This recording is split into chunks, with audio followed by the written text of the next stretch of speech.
Green Hornet.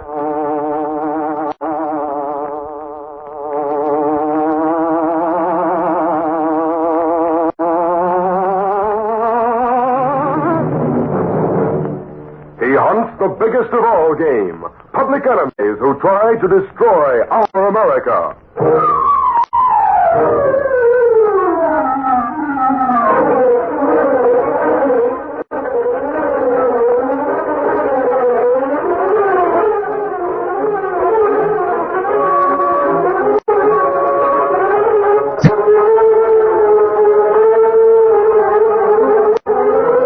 With his faithful valet Kato, Britt Reid, daring young publisher, matches wits with the underworld, risking his life that criminals and racketeers within the law may feel its weight by the sting of the Green Hornet.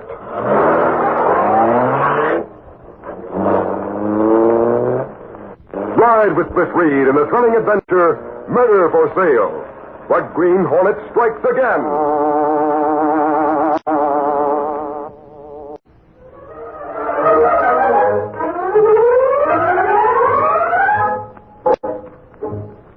It was just about dusk when Mike Axford, reporter on the Daily Sentinel, left the press room at police headquarters and stopped to speak to Sergeant Burke at the desk. Well, Sarge, guess I'll be getting back to the Sentinel. John, it's been a dull day around headquarters. Nothing at all in the way of news worth printing. I'm sorry, Mike. Maybe we can arrange a couple of murders so you can take in the scoop next time you come in. You better figure out how to solve them first. So you won't get a blasting on the editorial page like you did for the way you... I've been robbed. All my savings are gone. You've got to do something. Now, take it easy, young fella. You're an ex-serviceman, huh? Yes. My name's Mark Townley. Oh, I guess it's too late to do anything now. Never can tell. But it's a cinch we can't do anything for you unless we know what's happened. Now, what's that you were saying about being robbed? He took all the money I had, $500. I was a fool. Wait a minute now. Who took all your money? How did the guy you're talking about get his hands on it? Maybe he got gypped in the racket, Sarge. Sure. That's what it is, I guess, a racket. Tell me about it. Well, I've been wanting to buy a used car. This morning I saw an ad in the Daily Sentinel. In the Daily Sentinel, you say? Yes. I have it here. Well, let me see it. For a quick sale. 1941 sedan. Excellent condition. Reasonable. No dealers. Phone local 2234 between 2 and 3 p.m. Well, I called that number. A man answered. He had a peculiar husky voice. I told him I'd seen the ad and was calling about the car. I'd be interested in making an appointment to see the car if you aren't asking too much for it.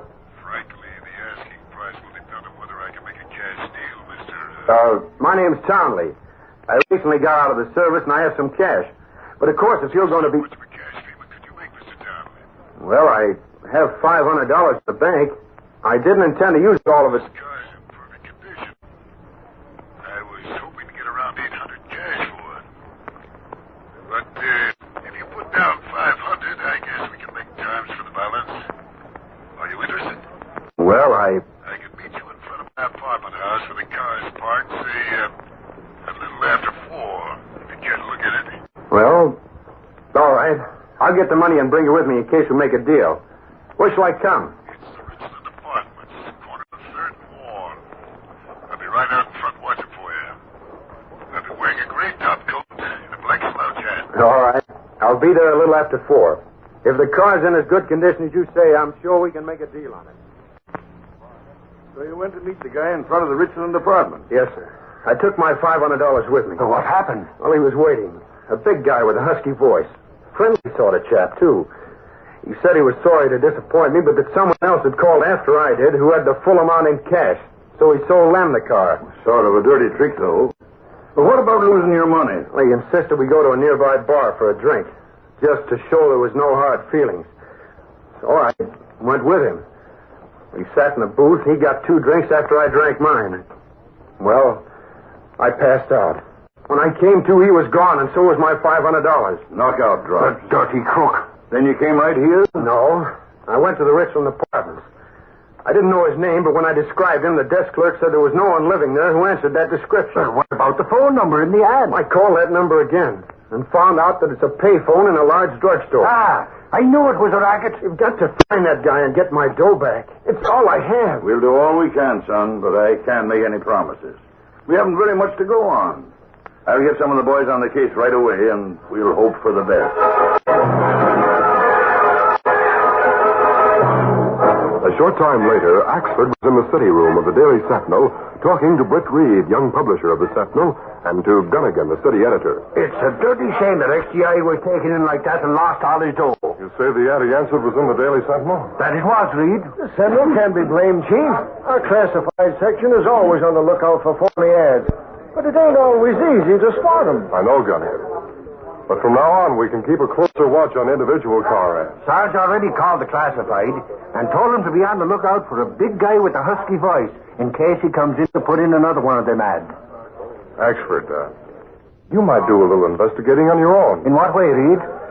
Why not go through all the car ads and phone those which advertise individual cars for sale? Sure, then if the husky voice guy answers, you can put Sarge wise. The cops are already doing that trick. But Sarge says he don't think the guy'll be dumb enough to try to pull the racket twice in one day. Seems as though the police are covering all the angles we can think of.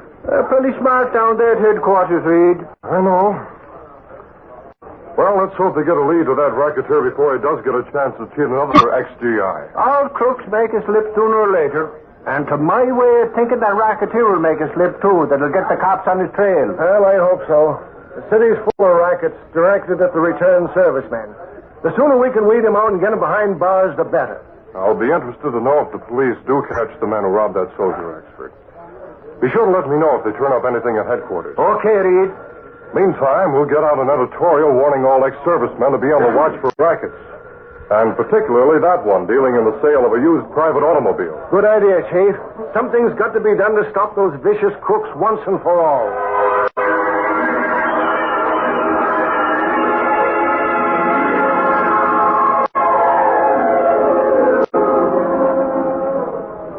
The following night, in a bar room along the waterfront, two men sat in a booth far to the back. One was a large, heavy-set man. The other was thin and short. This time, Shorty, we played a different way. Did you have any trouble when you put the ad in the Clarion? No, not a bit. Let's see now. In the ad, we said for him to call between 8 and 9 p.m. That's right. It's a little after 9, so there won't be any more calls. Won't have to stick so close to the phone booth. That first one sounded a little suspicious. I just told him he was too late, that I'd sold the car already. Good. It's best that I keep out of it. They might recognize my voice. You made an appointment for the last one, did you? Yeah. There's a guy who just got out of the Army. Says he's got several hundred in cash and wants to see the car tonight. So much the better. You told him 10 o'clock in front of the River Street Garage? Yeah. Good. You can meet him. But make sure he's who he says he is and he's got the money. And bring him to the car. I'll be waiting in it. We'll take him riding for a demonstration. Yeah. And the poor dope won't even have streetcar fare to get back home. Hey, come on. We got some business to attend to. Taking easy money from the gullible XGI. Let's get going.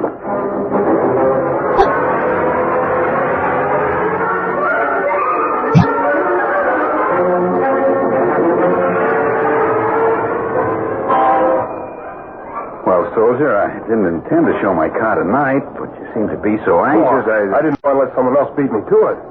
Now, if it's as good as you say it is, I'll want it. If we can come to terms. Suits me. Car's parked across the street. Suppose we take a little drive. And if you decide to take it, we'll go up to your place, if you like, and close the deal. Since you got the cash with you, Oh, swell. I'm glad you suggested going to my place. Well, I was cagey about things. There's so much in the papers about rackets and all. My wife can witness the deal. Married, huh? Oh, sure. We'll use the car to take her to late honeymoon. Well, let's see the car. What do you say? Why, you sure are anxious. Come on, right across the street. Oh, is that it over there? Yep, that's it. Got a finish on it like new, almost. Well, good tires, I hope. A1 condition, bud. Here we are. Who's that behind the wheel? Oh, that's a friend of mine. Get in, we're all right up front. Okay. Hey, Marco, meet the ex-soldier who was thinking of buying this car. Well, glad to know you. Okay. Let's go.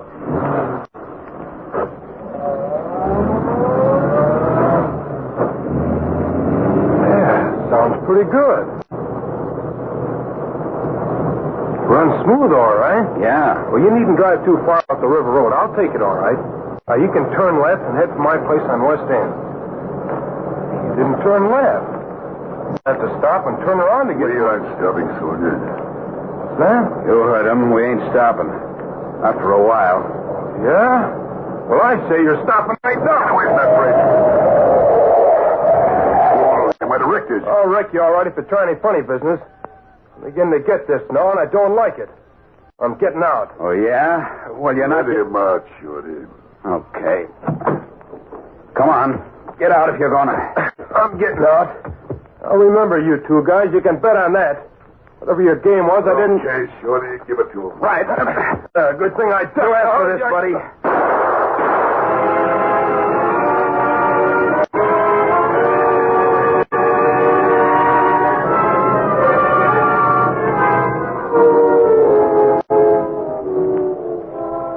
The next morning, Britt Reid was in his office signing some letters which Lenore Case, his secretary, had just placed on his desk.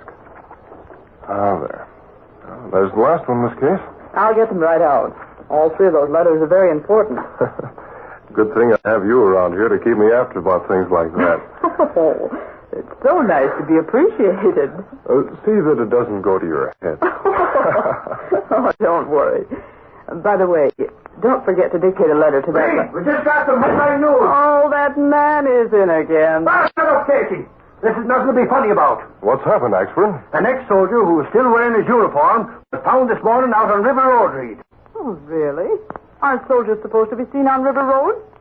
And if not, why not? For the love of Pete, will you shut up? You get me all rattled. What I meant to say was they found his body. He'd been murdered. Murder? That's bad. Have they found out anything at all about it? Sure. The body was identified by a girl who said she was the soldier's wife. Widow, that is. Oh, poor thing. Oh, you can say that again. She was that broken up, even Sarge couldn't bear to look at her. About how long had he been dead? The report says he was dead about 10 hours. That puts the killing around 10 or 11 last night. I see. But that ain't all by a long shot. Wait till you hear the rest. His wife says he went out last night to see about buying a car. He carried $400 with him at the time. Axford, that can mean but one thing. Sure, I know. Racketeers again. Yes. And maybe they're saying they took in that other young ex-GI day before yesterday, Reed. Now, this soldier answered an ad in the Clarion. One that was offering the car for a quick cash sale. And the phone number they gave was a pay phone in a bar room. It must be the same ones, then. Axford, if they can find that big man with a husky voice, I feel sure they'll find the killer. And he must be found before he manages to do more harm.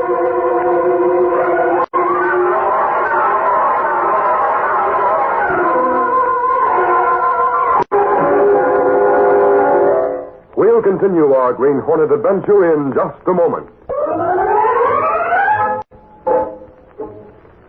The day passed without any new developments in the case of the murdered GI. It was after dusk when Britt left the Sentinel building and went to his apartment where Kato, his faithful Filipino valet, was waiting. The two men discussed the case. Kato, there's no doubt that the same crooks are responsible for both the robbery and the murder. Both clever and reckless.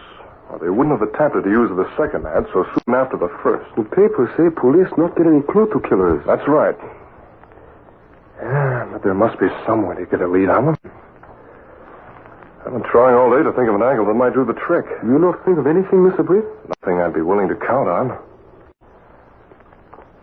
Maybe if we went out to the place where the soldier's body was found, we might turn up something. You go as Green Hornet? Yes, Kato.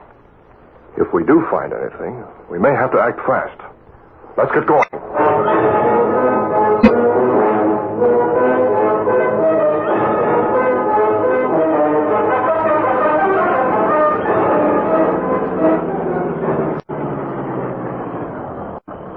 Place is right along here, Kato. Bring your flashlight. Police already go over ground carefully, perhaps. I'm sure they did, Kato. But there might be some little thing that will give us a clue. Car coming. Maybe police. Let's get to the Black Beauty. Hurry. I'll drive. Lights from car shine now on Black Beauty. It's a police car, all right. Hurry, Mr. Britt.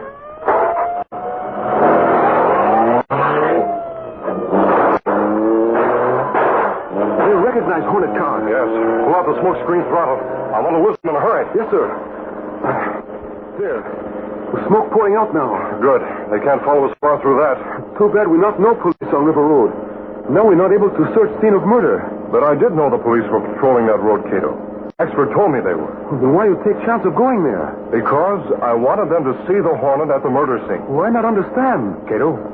It'll give me a chance to get a story in the Sentinel about the Hornet without arousing anyone's curiosity. And I'm hoping the item about the Hornet in the paper will start a chain of events that'll lead us to the killers of that soldier.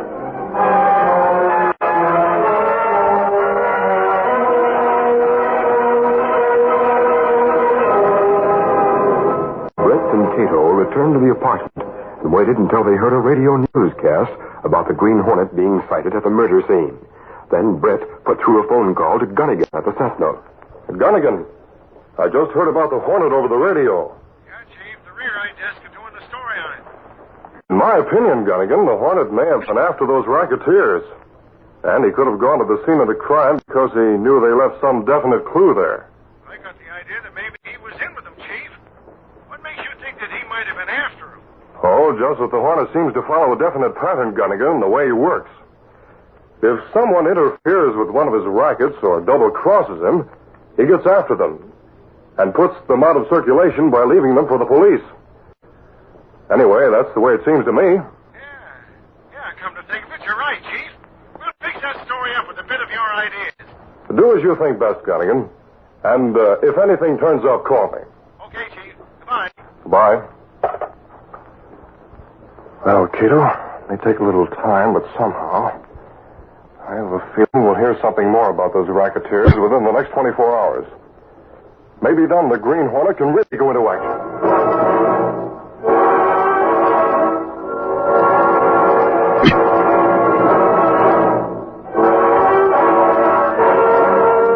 Later that evening, Shorty entered the small hideout room where Marco was waiting. Hey, Marco. You hear about the radio newscast about the Hornet? Yeah. I've been thinking about it ever since. There's something about it in the paper, too. See? Let's see. I wonder. What are you talking about? Shorty, this story indicates that the Hornet is out to get us because we interfered with one of his rackets. It hints that the Hornet may have found a clue at the murder scene. That if he gets a chance, he'll lead the police to us. Hey, don't sound too good, Marco. Maybe we can play smarter than the Hornet, Shorty. How do you mean? If he's out to get us, we better get the jump on him. Yeah? I suppose you can think of a way, huh? Maybe I can. Go to the Sentinel. Put in another ad. Word it like the others. Tell people to phone between 9 and 10 tomorrow night. Give this phone number. The payphone in the hall. Give this phone number? You crazy? The ad will appear in the morning edition. We'll clear out first thing in the morning. The Hornet will check on the location of the phone and come here. But, so will the police. You get it? They'll think we're here only from 9 to 10. And they pick up the Hornet, huh? Oh, say, Marco, you're smarter than I thought. I'll get down to the Sentinel and put that ad in tonight. And tomorrow night, the Hornet's going to be in for a great big surprise.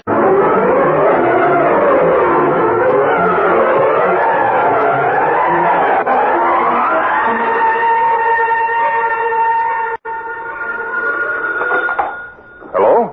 Hello, Reed. This is Ashford. Yes, Axford. I'm just getting ready for bed. Why, it's almost midnight. What's the idea of calling? Because I thought you'd like to know the Sentinel Classified took in another ad that sounds like it might be from them racketeers again. Really? Have they notified the police? Sure. The cops checked on the phone number in the ad. It's a pay phone in a cheap rooming house at 22 Water Street. What are they going to do about it? Well, the ad says to phone between 9 and 10 tomorrow night. It's supposed to go in the morning edition. Sarge says that it's supposed to go in the morning edition. Sarge says that the crooks probably won't be there till then to take the calls. So he's going to surround the place tomorrow night with cops and grab him. I see. Well, I hope they succeed. They will. Don't worry. Them killers won't have a chance of getting away. You can bet on that. Well, thanks for calling, Axford. Don't mention it, Reed. See you later. So long. Goodbye. Kato, Yes, Mr. Britt? come in a minute. You get news on telephone, perhaps? Yes. The racketeers put in another ad. But I'm sure it's a definite come-on for the Hornet. What you do? They expect the Hornet to run into a police trap tomorrow night. We'll disappoint them. We'll go out tonight. Let's go.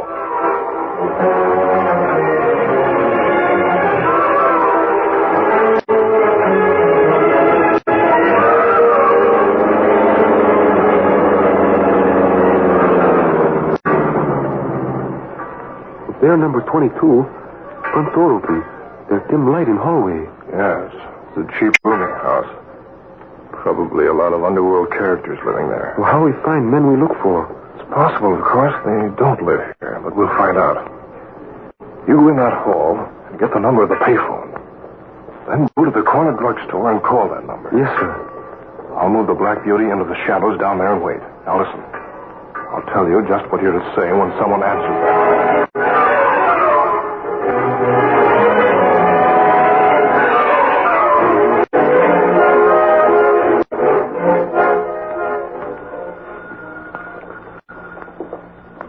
Hey, Marco, phone's ringing. Shall I go out and answer it? Sure, why not? Go ahead.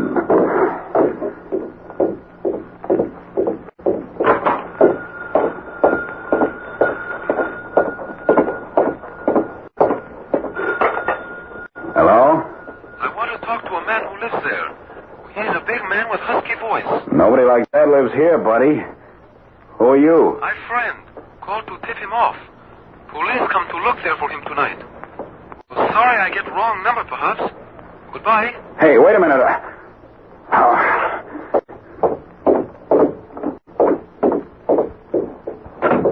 Who they want, Shorty? Listen, Marco. Some guy asked for a big guy with a husky voice.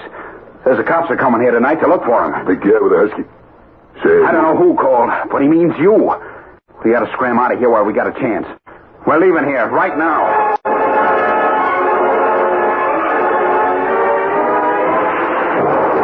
Britt Reid and Kato sat in the Black Beauty and waited in the shadows. They could see the entrance to the rooming house from the car. Soon their patience was rewarded. Look, Mr. Britt. Two men come from front door of rooming house. One short, other big. They carry suitcases. I think they're the men we want, Kato. We'll let them get to the car. They go to car parked beyond rooming house.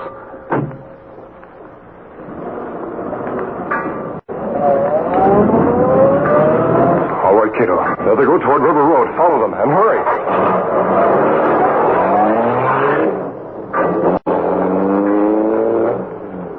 They're dangerous killers, Mr. Britt. They use guns, perhaps, when they know they're being followed. Speed up and pass them, Kato. Yes, sir. If we try to crowd them off the road, they shoot. We won't try that. I have another plan. Pass them. Are we in front of them now? Yes. And now I'll pull out the smoke screen. There. Now they'll have to stop. You can stop ahead of ways. By the time the smoke clears away, we'll be right beside their car.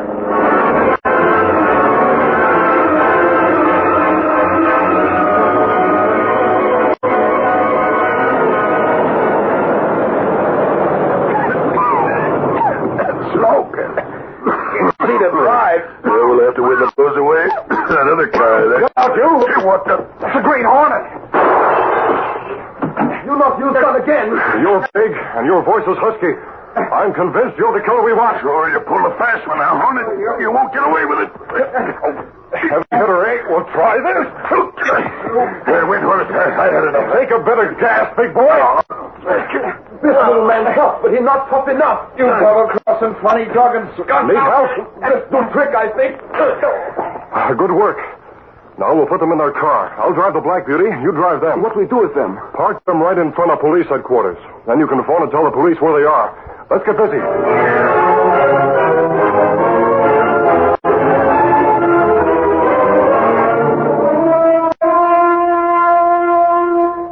Later in Reid's apartment. And believe it or not, Reid, there they were, lying in their own car right in front of cops' headquarters. Sarge was fit to be tried. Well, how'd they get there, Mr. Axford? How else but with the help of that Green Hornet who double-crossed him? We found his steel stuck on their dashboard. Are the police positive they're the racketeers who killed that soldier? Sure. The other ex-GI they robbed identified the big guy. When the cops put the heat on him, he squealed on the short guy who shot the soldier. Of course, they'll both go up for murder. Well, I, for one, am glad they're caught. The police will be glad, too, to have the case cleared up. Oh, they're glad, all right. But Sarge, a little sore the Hornet beat them to it. It's funny how that Hornet got to him like he did. The big guy says he planned to trap the Hornet. To my way of thinking, one rat trying to catch another always ends in double cross. Them racketeers won't have any more car for sale ads in the papers thanks to the Hornet. Well, car for sale ad turned into murder for sale ad for soldier who last answered it. Yes, that's true. The other kid will get his dough back anyhow, and the soldier's wife, too. Widow, that is. Golly, I'll bet the Hornet will be sorry he didn't open that suitcase and get that dough. Probably all the Hornet's thinking about right now is getting a good night's sleep. Oh, that's what I'm thinking of, too. Oh, good night. He's the sleepingest guy I ever met. What Reid needs is more exercise. Believe me, Kato, he'd never be a match for the Hornet. Well, he never tried to wrestle Hornet, I hope. Will Miss Reid end up like pretzel, perhaps? You said it.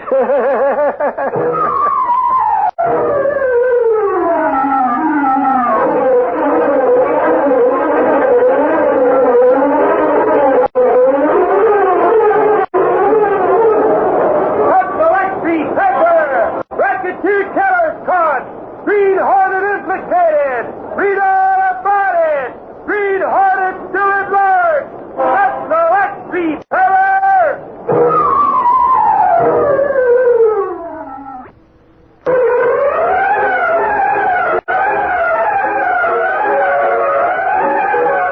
These popular radio dramas, created by George W. Trendle, are a copyrighted feature of the Green Hornet, Incorporated.